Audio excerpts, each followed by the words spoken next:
What's up? I think it's time we build this dash. First thing we're going to do is get the top of this figured out. We're going to do the top first because that piece is aluminum. I got some aluminum over here.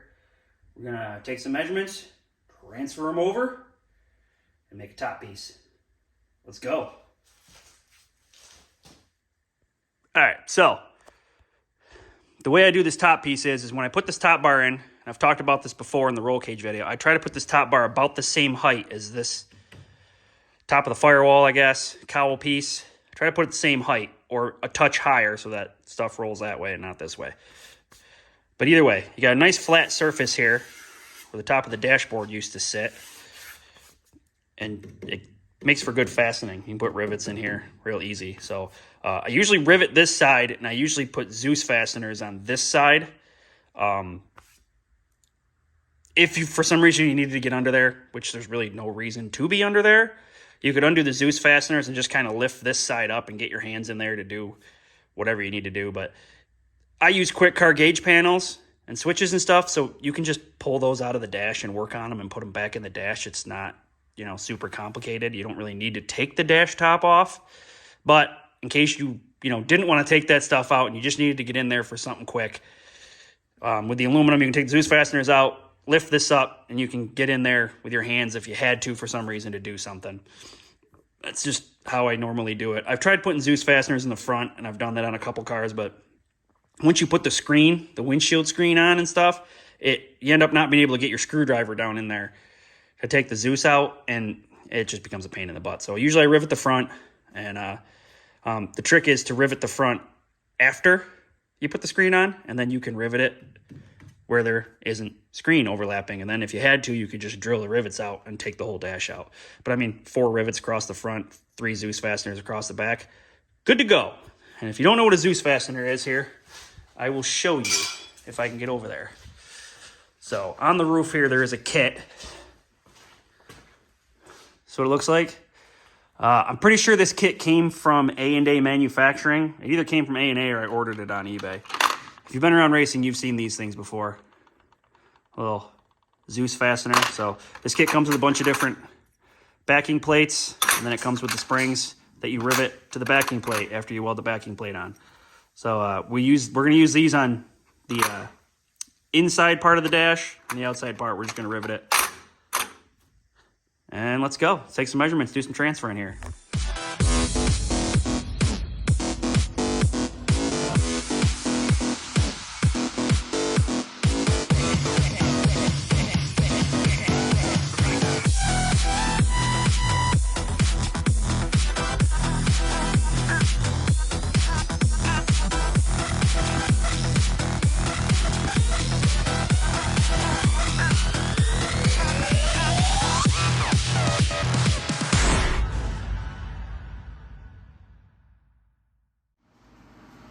So yeah, if you were watching that time lapse, I said to wait and do the rivets after you get the window screen in, and then I got ahead of myself and I put that rivet in over there. And I started to put that rivet in there. But then my drill died and I went, hey, stupid, you were supposed to wait until you put your window screen in. But either way, the Zeus are in, see? One over there, 1, 2, 3. They're just a quarter turn and they pop right out. They're pretty cool. Let's see here, quarter turn, boop, pops right out, easy peasy. So the next step is to build a dash. Now, like I said before, I like the quick car gauge panels, boop, and let me show you what we got here. All right, so here's the gauge stuff that I normally order. We got the quick car oil pressure, water temp with the warning lights. Some people call them idiot lights. That's for a reason. And then kill switch, quick car kill switch, and a quick car switch panel. This is just your accessories and then a start button. Maybe when the day comes to wire up, we'll explain how we do all this. It's not super complicated. It's fairly simple setup. But, this stuff looks nice. I've never had a problem with any of it. Some guys don't like it, but I like the quick car stuff. It's nice. It comes everything's already wired up. Makes it real simple. Ground, power. And you got your sensor, water temp sensor, oil pressure sensor. Well, not an oil pressure sensor. That's a water temp sensor and warning light. And then here on the oil pressure, you can see the warning light sensor is already hooked in right there. And then you'll hook up the oil pressure line to that, which you need a special fitting for the Ecotex, which I will show you. This is the part number, metric adapter 2278.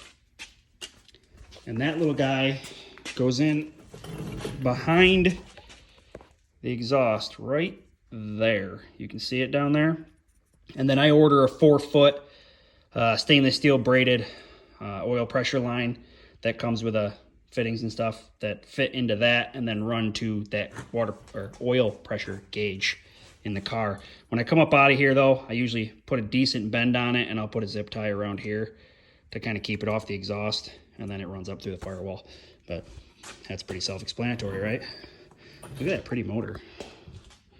Pretty. So the next step here is to build the dash, and yeah, you're walking by a LS. And then when I build my dashes, I put them at like not quite a 45, but we'll bend the dash out so that the gauges are pointed right at the driver's seat. And then I'll mount my tack on that as well, which I thought was going to be in that box from Jegs, but it was not. So we don't have the tack yet, but we have all the other gauges so we can build the dash. The tack just hooks to the side of it, so not a big deal. We gotta get some angle. We gotta figure out how we're gonna do this here and get to welding and fabricating some stuff. Since we were just doing that, I figured I might as well mention what I was just using for tools. So these are Harbor Freight, as you can see, central pneumatic rivet gun. I've had this thing for a few years now. It works great. It's Harbor Freight and it works great. Same thing with this. Sheet metal shear.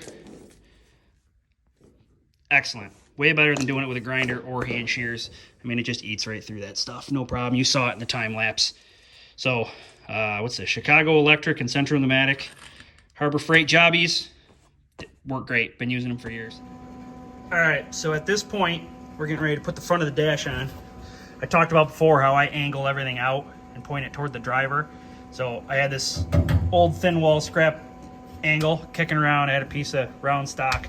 I know it looks weird hanging down like this, but when I get the front panel on here, I'll nip this off at the base of it, and that gives this corner a nice round edge. Here, I'll show you. Sorry.